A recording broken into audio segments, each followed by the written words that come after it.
everybody, welcome back to another crafting video with me, Avivah, your art director from the Ed Asner Family Center. Today, I'm going to be teaching you a super easy project that you can do with only 2 materials that you might have in your house. I'm going to be teaching you folks at home how to finger knit. And it's a great, project to do if you're on the train, if you're listening to an audiobook. Just really, it's a great project to do with your hands to keep yourself busy. And I mostly enjoy it for the act of doing it and less for the product that you make at the end. But follow along with me and you can make your decision from there. The only materials you're going to be needing today for this project are some yarn and some scissors. But I'll explain to you later on that you might want a thicker band of yarn while you're actually doing it. And I'll show you why. Come along, let's do it. Okay, so here is my yarn I'm using today. I have a medium width kind of yarn. Basically, at the end, you're going to end up with a rope-like type of knitting project, just like this here. And what you can see that I definitely have some spaces in between my cable knit design. But the thicker your design, the thicker your yarn the less like holes you'll see. So getting started, what you're going to do is you are going to start off by giving yourself some slack with your yarn, just like so. Just a good amount unrolled. And then you're going to be using your hand as your loom today, your knitting tool. So you're going to start by placing your thread in between your thumb and your ring finger. And we are basically going to be having our knitting project kind of fall behind our hand like a tail. And depending on how large your hand is how kind of how wide your hand knitting will be at the end.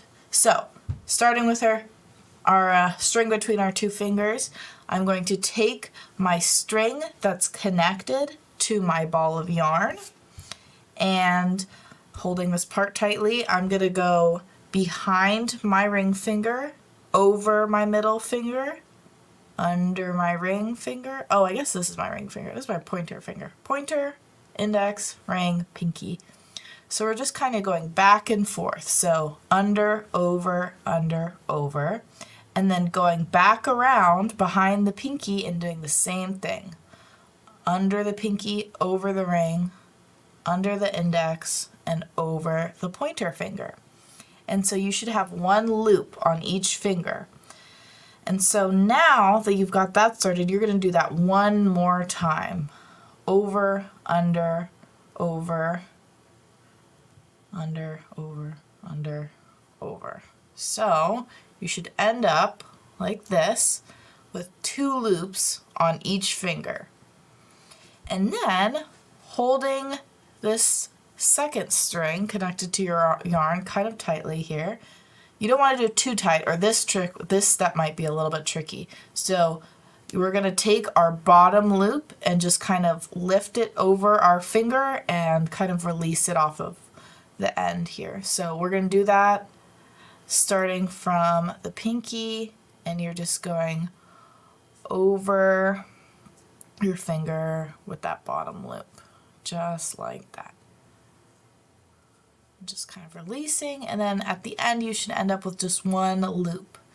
And so we're just going to do that over and over again until you get the length that you'd like. So 1 more time, I'll show you. We're going to go over, under, over, under, over, under, over. Give yourself a little bit more slack. And yep, once again, 2 loops. Once you have 2 loops on your finger, you can start again from the pinky. Some people start from the pointer finger, but it's totally up to you. I'm curling my fingers as I'm pulling it over just to make it a little easier on myself, giving myself a little bit of slack. Just like so, just taking off that bottom loop and looping it over my finger. And you can feel it starting to get even a little bit thicker on the back. as you go. And you can even pull this longer string a little bit tighter to make sure it doesn't get all loopy. And we're going to do that a few times until we get the desired length that we'd like.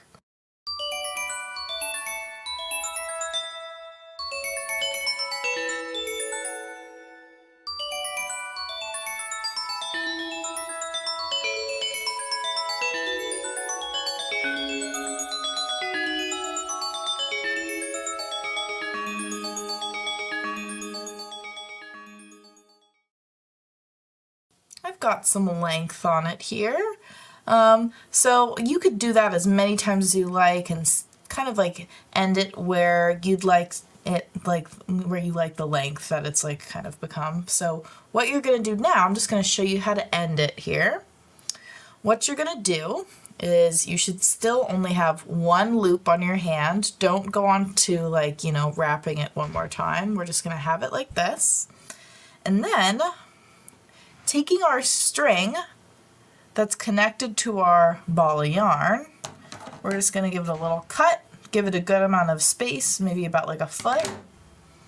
And so I've got about this much string left, and all we're going to do now is you can hold that string in your hand, and we are going to start with our pointer finger, and we are going to take this loop and very carefully lift it off our finger and put it on to our middle finger here, just like this.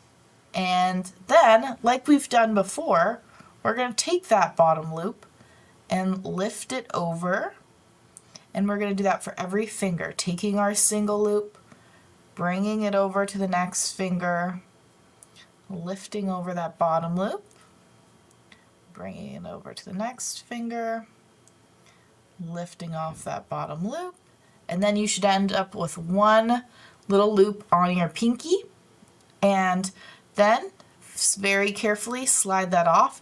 Don't lose that loop or your entire piece will unravel. You're going to take your string that was connected to the ball of yarn and just kind of shimmy it through that hole. Pull it nice and tight until it's nice and snug with the rest of your work. And then if you'd like, you can add a little knot into it to make it extra sturdy. And then we got to work with our little bottom piece here. We got our original string that we started with, and we're just going to actually hold the entire piece and just pull it a little bit tighter, making sure it's nice and tight up here at the top. Just like that. Give it a nice finished look at the bottom. And then you can tie a knot down there right at the base, just like how we did at the top. All right. And then you end up with this kind of rope-like design, and you could use this for a really cool bracelet. You can use it as a headband, make it super long and make a really cool scarf out of it. But you can connect them together if you want to make like a loop kind of situation with these two extra strings. And if you want to cut these babies off, give it a nice little cut, both sides. This is if you're trying to make a scarf, you know, and then you could just kind of weave it through your piece, just to kind of hide that string. And it's sturdy enough as well that you could cut it close to the end without it unraveling. There you go. It looks like a little sea slug right now, but make it as long as you want, as short as you'd like. You can even make it into a little ring if you'd like. There you have it. A really fun, easy knitting project and a great introduction to knitting, if I do say so myself. So try it out at home. You know, you don't even have to make anything from this project. It's just really fun and a great kind of like stim toy as well that you can just kind of play around with. Once you get the rhythm going, it's really fun. So try this out at home. If you don't have yarn, think about, you know, grabbing a woven sweater that you don't even use anymore, recycling it, snipping the end, and using some of that thread as well. So A 2-for-1. Fun project and you're saving the planet. Alright, but that's gonna be it. That's gonna be our project today. Thanks for finger knitting with me, and I'll see you guys next time for another crafting show. Okay, bye everybody.